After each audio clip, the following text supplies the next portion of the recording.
So we had finished with the chapter in my last lecture. So now I'll go very briefly through the questions given at the end. I hope you have understood the chapter. ਹੁਣ ਇਹਨੂੰ ਦੇਖੋ ਪਹਿਲਾ ਜਿਹੜਾ global comprehension ਸੋ ਇਹ ਕਿਹੜੇ ਹੈਗੇ ਲੌਂਗ answer questions ਦੇ ਵਿੱਚ ਇਹ ਤਿੰਨੋਂ ਆ ਸਕਦੇ ਆ first is how does Anne describe the sufferings of the Jews in Nazi Germany ਕਿ ਉਹਨਾਂ ਦਾ ਕੀ ਹਾਲ ਸੀਗਾ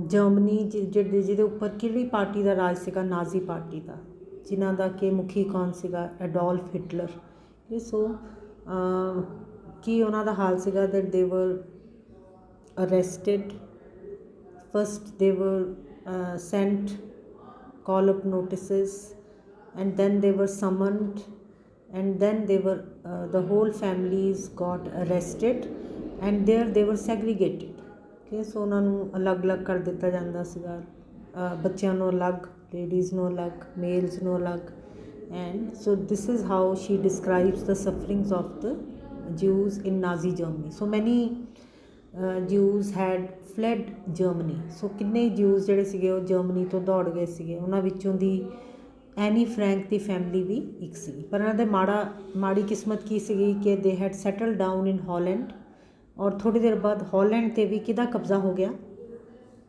ਹਿਟਲਰ ਦਾ ਜਿਹਦੇ ਕਰਕੇ ਕਿ ਇਹਨਾਂ ਦੇ ਮਾੜੇ ਦਿਨ ਉੱਥੇ ਵੀ ਸ਼ੁਰੂ ਹੋ ਗਏ ਹੁਣ ਦੇਖੋ ਨੈਕਸਟ ਇਜ਼ ਸੋ ਇੱਕ ਫਿਰ ਤੁਸੀਂ ਕੀ ਦੱਸੋਗੇ ਕਿ ਦੇ ਵਰ ਸੈਂਟ ਟੂ ਕਨਸਨਟ੍ਰੇਸ਼ਨ ਕੈਂਪਸ ਔਰ ਉਹਨਾਂ ਤੋਂ ਬਚਣ ਵਾਸਤੇ ਹੁਣ ਮਤਲਬ ਫਸਟ ਵਿੱਚ ਹੀ ਤੁਸੀਂ ਇਹ ਉਦੋਂ ਇਹ ਵਾਲੇ ਮਤਲਬ ਹਰ ਕੰਟਰੀ ਦੇ ਜਿਹੜੀ ਯੂਰਪੀਅਨ ਕੰਟਰੀ ਸੀਗੀ ਜਿੱਥੇ ਵੀ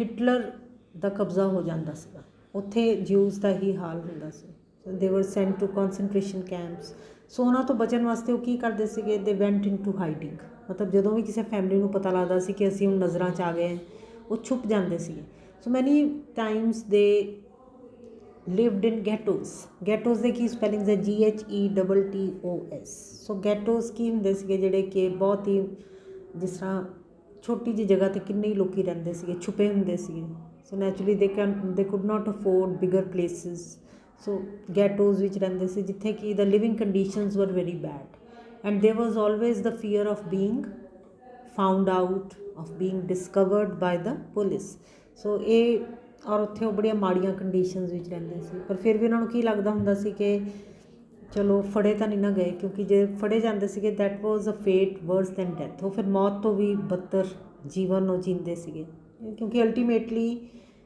ਜਿੰਨੇ ਵੀ ਜਿਊਜ਼ ਨੂੰ ਫੜਿਆ ਜਾਂਦਾ ਸੀ ਉਹਨਾਂ ਨੂੰ ਮਾਰ ਹੀ ਦਿੱਤਾ ਜਾਂਦਾ ਸੀ ਸੋ ਮੈਨੀ ਆਫ ਦੈਮ ਵਰ ਸ਼ੌਟ ਡੈਡ ਪਰ ਕਈਆਂ ਦੀ ਕਿਸਮਤ ਇੰਨੀ ਚੰਗੀ ਨਹੀਂ ਹੁੰਦੀ ਸੀ ਉਹਨਾਂ ਨੂੰ they were given a very slow death so ਉਹਨਾਂ ਨੂੰ ਕਈ ਵਾਰੀ ਲਿਵਿੰਗ ਕੰਡੀਸ਼ਨਸ ਇੰਨੀਆਂ ਮਾੜੀਆਂ ਹੁੰਦੀਆਂ ਸੀ that they died and sometimes they were shut into gas chambers ਜਿੱਥੇ ਗੈਸ ਛੱਡ ਕੇ ਉਹਨਾਂ ਨੂੰ ਹੌਲੀ ਹੌਲੀ ਮਾਰਿਆ ਜਾਂਦਾ ਸੀਗਾ so they were victims of persecution, great cruelty.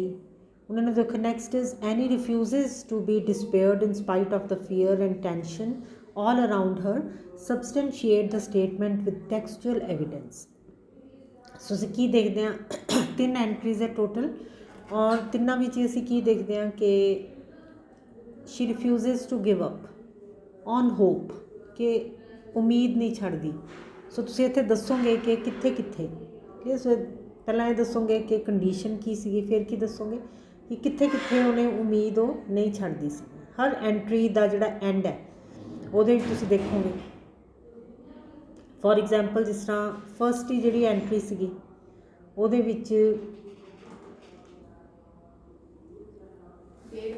ਅੱਛਾ ਸੋ ਜਿਹੜੀ ਫਸਟ ਐਂਟਰੀ ਸੀਗੀ ਉਹਦੇ ਵਿੱਚ ਹੀ ਦੇਖੋ ਕਿ ਕੀ ਕਹਿੰਦੇ ਆ ਕਿ so just have a look at ਦਿਸ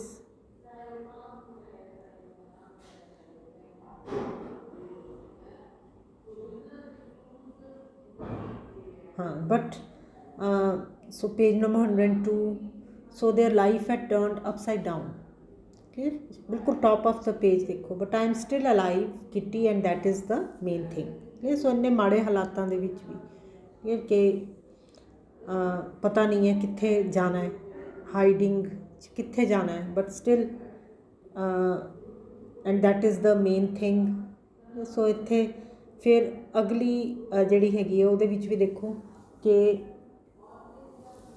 ਜਿਹੜੀ ਅਗਲੀ ਐਂਟਰੀ ਹੈ ਕਿ ਉਹਦੇ ਵਿੱਚ ਜਦੋਂ ਉਹ when they are sorry this entry only the first entry of the diary page number 104 ਜਿੱਥੇ ਉਹ ਕੀ ਗੱਲ ਕਰਦੀ ਹੈ but we did not care about impressions ਮਤਲਬ ਕਿ ਘਰ ਨੂੰ ਛੱਡ ਕੇ ਜਾ ਰਹੇ ਹੈ ਖਲਾਰਾ ਪਿਆ ਹੋਇਆ ਪੂਰਾ ਪਰ ਇਸ ਵੇਲੇ ਉਹਨਾਂ ਨੂੰ ਇਹਦੀ ਪਰਵਾਹ ਨਹੀਂ ਸੀ ਵੀ ਓਨਲੀ ਵਾਂਟਿਡ ਟੂ ਗੈਟ ਅਵੇ only escape and arrive safely nothing else clear ਕਿ ਹੁਣ ਕੁਛ ਵੀ ਹੋਰ ਨਹੀਂ ਸੀਗਾ ਦੈਨ ਦਿਸ ਐਂਟਰੀ ਜਿਹੜੀ ਅਗਲੀ ਐਂਟਰੀ ਕਦੋਂ ਦੀ ਹੈ ਥਰਸਡੇ 25 May 1944 ਇਹਦੇ ਐਂਡ 'ਚ ਵੀ ਦੇਖੋ we are going to be hungry but anything is better than being discovered clear ਕਿ ਪਤਾ ਸੀਗਾ ਕਿ ਭੁੱਖੇ ਹੁਣ ਕਿਉਂਕਿ ਵੈਜੀਟੇਬਲ ਮੈਨ ਫੜਿਆ ਗਿਆ ਸੀਗਾ ਜਿਹੜਾ ਉਹਨਾਂ ਨੂੰ ਸਬਜ਼ੀਆਂ ਪ੍ਰੋਵਾਈਡ ਕਰਦਾ ਸੀ ਸੋ ਪਰ ਫਿਰ ਪਤਾ ਸੀਗਾ ਕਿ ਸਵੇਰੇ ਬ੍ਰੈਕਫਾਸਟ ਨਹੀਂ ਮਿਲਣਾ ਲੰਚ ਵੀ ਬਹੁਤ ਮਾੜਾ ਮਿਲਣਾ ਡਿਨਰ ਵੀ ਬਹੁਤ ਥੋੜ੍ਹਾ ਮਿਲਣਾ ਪਰ ਫਿਰ ਵੀ ਕੀ ਕਹਿੰਦੀ ਹੈ that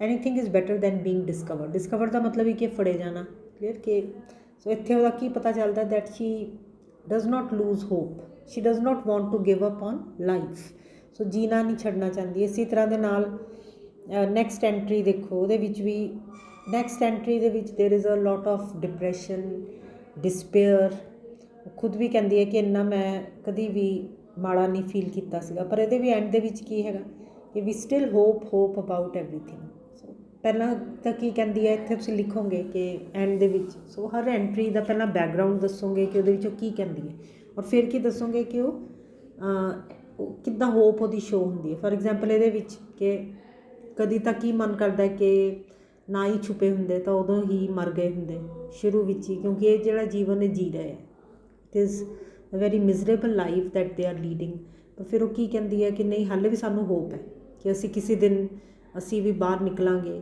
we will also lead an ordinary life a normal life so ਇਹ ਐਂਡ ਦੇ ਵਿੱਚ ਉਹਨੂੰ ਹੋਪ ਹੈਗੀ ਹੈ ਸੋ ਇਹ ਸਾਰਾ ਤੁਸੀਂ ਲਿਖੋਗੇ ਜਿਹੜਾ ਖਾਸ ਤੌਰ 'ਤੇ ਪੂਰਾ ਐਂਡ ਵਾਲਾ ਪੈਰਾਗ੍ਰਾਫ ਹੈ ਕਿ ਪਹਿਲਾਂ ਕੀ ਕਹਿੰਦੀ ਹੈ ਕਿ ਕਾਸ਼ ਉਦੋਂ ਨਾ ਹੀ ਛੁਪੇ ਹੁੰਦੇ ਅਤੇ ਮਰ ਗਏ ਹੁੰਦੇ ਫਿਰ ਨਾਲ ਹੀ ਉਹਨੂੰ ਕੀ ਲੱਗਦਾ ਕਿ then she does not put those words on to paper ਕਿਉਂਕਿ ਉਹਨੂੰ ਕੀ ਲੱਗਦਾ ਕਿ ਇੱਦਾਂ ਲਿਖਣਾ ਵੀ ਗਲਤ ਹੈਗਾ because she does not want to lose hope so ਇਹਦੇ ਵਿੱਚ ਜਿਹੜੀ ਉਹਦੀ ਹੋਪ ਨਜ਼ਰ ਆਉਂਦੀ ਹੈ ਜਿਹੜੀ ਸਪਿਰਿਟ ਹੈਗੀ ਹੈ ਕਿ ਉਹ ਛੱਡਣਾ ਨਹੀਂ ਚਾਹੁੰਦੀ ਜੀਣਾ ਚਾਹੁੰਦੀ ਹੈ so that shines through next ਦੇਖੋ ਹਾਊ ਡਜ਼ ਸੋ ਜੇ ਸੈਕਿੰਡ ਕੁਐਸਚਨ ਆ ਜਾਂਦਾ it is basically a summary ਪਰ ਤੁਸੀਂ ਹਾਈਲਾਈਟ ਕਿੱਥੇ ਕਰੋਗੇ ਕਿ ਉਹ ਕਿੱਥੇ ਕਹਿੰਦੀ ਹੈ ਕਿ I do not want to die clear ਇੰਨਾ ਮਾੜਾ ਜੀਵਨ ਜੀਂਦੇ ਹੋਏ ਵੀ she wants to live on next ਦੇਖੋ local comprehension annotate the following into hiding where would ਇਹ ਹੁਣ ਛੋਟੇ ਆਨਸਰਸ ਆ ਸਕਦੇ ਹੈ into hiding where would we go in a town or the country in a house or a cottage when how where ਸੋ ਇਹ ਕਿੱਥੇ ਆਉਂਦਾ ਜਦੋਂ ਉਹਨਾਂ ਨੂੰ ਪਤਾ ਨਹੀਂ ਹੈ ਬੱਚਿਆਂ ਨੂੰ ਕਿ ਕਿੱਥੇ ਛੁਪਣ ਜਾ ਰਹੇ because the adults do not let them in this secret ਕਿਉਂਕਿ ਬੱਚੇ ਨੈਚੁਰਲੀ ਅਡਲਟਸ ਨੂੰ ਕੀ ਡਰ ਹੈਗਾ ਕਿ ਸੀਕਰੇਟ ਬਾਹਰ ਨਾ ਨਿਕਲ ਜਾਵੇ ਸੋ the children are not made privy to this secret ਐਨੀ ਹਾਓ ਇਹ ਉਹ ਵਾਲਾ ਹੈਗਾ ਨੈਕਸਟ ਦੇਖੋ B it's a great blow to us not only that those poor Jews are balancing on the edge of an abyss but it's terrible for the man himself so ਇਹ ਕੀ ਹੈਗਾ it's a great blow to us ਇਹ ਵਾਲੀ family ਵਾਸਤੇ ਬਹੁਤ ਇੱਕ ਵੱਡਾ ਸਦਮਾ ਹੈ the arrest of the vegetable man ਇਹ ਤੁਸੀਂ ਦੱਸੋਗੇ ਕਲੀਅਰ ਇੱਕ ਤਾਂ ਕੀ ਬੁਰਾ ਲੱਗ ਰਿਹਾ ਕਿ ਉਹਨਾਂ ਦੇ ਜਿਹੜੇ ਨਸਲ ਦੇ ਲੋਕ ਹੈ ਜਿਊਜ਼ ਜਿਹੜੇ 2 ਫੜੇ ਗਏ ਹੈ ਵੈਜੀਟੇਬਲ ਮੈਨ ਦੇ ਘਰ ਉਹ ਨੈਚੁਰਲੀ ਇੱਕ ਖਾਈ ਦੇ ਕਿਨਾਰੇ ਖੜੇ ਹੈ ਕਿਸੇ ਵੇਲੇ ਵੀ ਉਹਨਾਂ ਨੂੰ ਧੱਕਾ ਪੈ ਸਕਦਾ ਹੈ ਔਰ ਉਹ ਮਰ ਸਕਦੇ ਹੈ so balancing on the edge of an abyss ਦਾ ਮਤਲਬ ਹੀ ਕੀ ਹੈ ਕਿ ਦ ਫੇਟ ਇਜ਼ ਵੈਰੀ ਅਨਸਰਟਨ ਕਿ ਅੱਗੇ ਪਤਾ ਹੈ ਕਿ ਖਾਈ 'ਚ ਹੀ ਗਿਰਨਾ ਹੈ ਔਰ ਕਿਹੜੇ ਵੇਲੇ ਗਿਰ ਜਾਣਾ ਹੈ ਪਤਾ ਨਹੀਂ ਹੈ ਇਸੇ ਤਰ੍ਹਾਂ ਦੇ ਨਾਲ ਪਰ ਇਹਨਾਂ ਨੂੰ ਨਾਲ ਬੇਸ਼ੱਕ ਜਿਹੜਾ ਵੈਜੀਟੇਬਲ ਮੈਨ ਹੈ he is not a Jew but still ਇਹਨਾਂ ਨੂੰ ਬਹੁਤ ਬੁਰਾ ਲੱਗ ਰਿਹਾ ਕਿ ਉਹਨਾਂ ਦੀ ਹੈਲਪ ਕਰ ਰਿਹਾ ਸੀ ਉਹਨੇ 2 ਜਿਊਜ਼ ਨੂੰ ਘਰ ਦੇ ਵਿੱਚ ਆਸਰਾ ਦਿੱਤਾ ਹੋਇਆ ਸੀ ਸੋ ਤੁਸੀਂ ਦੱਸੋਗੇ so they are feeling very bad ਸੀ ਦੇਖੋ but we recoil from these thoughts to recoil ਦਾ ਮਤਲਬ ਹੀ ਕੀ ਹੁੰਦਾ ਪਿੱਛੇ ਨੂੰ ਹੋ ਜਾਣਾ ਇੱਕਦਮ ਠੀਕ ਸੋ ਬੇਸ਼ੱਕ ਮਰਨ ਦੇ ਵਿਚਾਰ ਆਉਂਦੇ ਆ ਕਿ ਕਾਸ਼ ਉਸੇ ਦਿਨ ਮਰ ਨਾ ਛੁਪੇ ਹੁੰਦੇ ਤਾਂ ਸਾਨੂੰ ਪੁਲਿਸ ਆ ਕੇ ਫੜ ਲੈਂਦੀ, ਹੁਣ ਤੱਕ ਮਰ ਮੁੱਕ ਗਏ ਹੁੰਦੇ। ਪਰ ਇਹੋ ਜਿਹੇ ਵਿਚਾਰਾਂ ਤੋਂ ਵੀ ਉਹ ਪਿੱਛੇ ਨੂੰ ਜਾਂਦੇ ਆ। For we still love life, ਕਿਉਂਕਿ ਜੀਣਾ ਚਾਹੁੰਦੇ ਆ। We haven't yet forgotten the voice of nature, we still hope about everything. So ਇਹ ਕੀ ਹੈ, ਇਹ ਦੱਸਦਾ ਕਿ still they have hope, they want to live. ਇਹ ਹਾਲੇ ਵੀ ਉਮੀਦ ਹੈਗੀ ਹੈ। ਨੈਕਸਟ ਦੇਖੋ, what does call up notice mean, why does it lead to a tense atmosphere in the Frank house hold.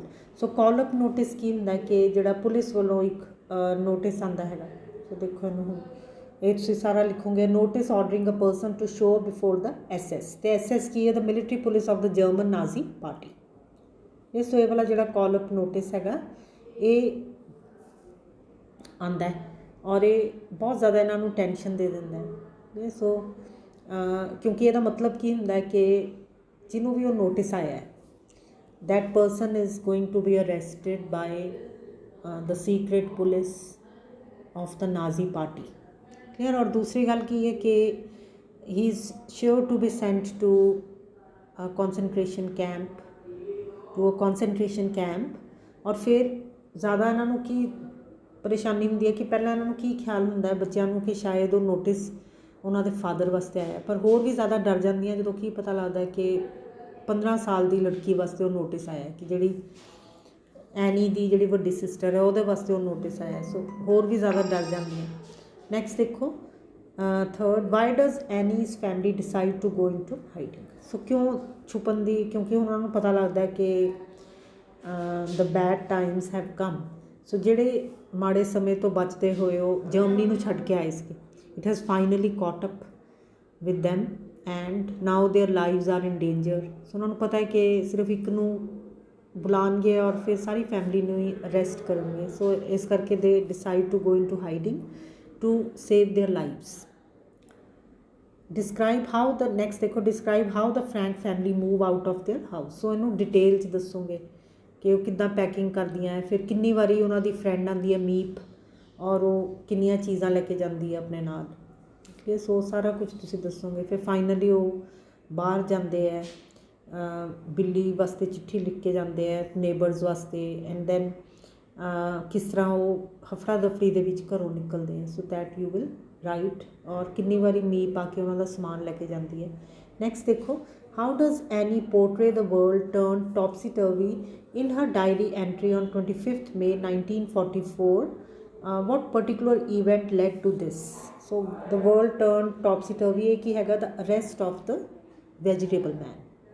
Clear, क्योंकि हुण उन्हां नूं हालात पहलां नालों खराब हो चुके हैं। पहलां जिहड़ी नाजी जिहड़ी पार्टी सीगी, जिहड़ी हिटलर दी पार्टी सीगी, it was only targeting the Jews, it was only victimising the Jews. पहलां सिर्फ वो इन्हां नूं ही शिकार बना रही सीगी ज्यूज़ नूं, पर हुण हालात पहलां नालों बदतर हो गए सी। हुण जिहड़े इन्हां दी हैल्प करदे सीगे, जिहड़े कि खुद ज्यूज़ नहीं सी, उन्हां नाल भी उस तरह का ही व्यवहार किया जा रहा सी। So the situation had वर्सनड।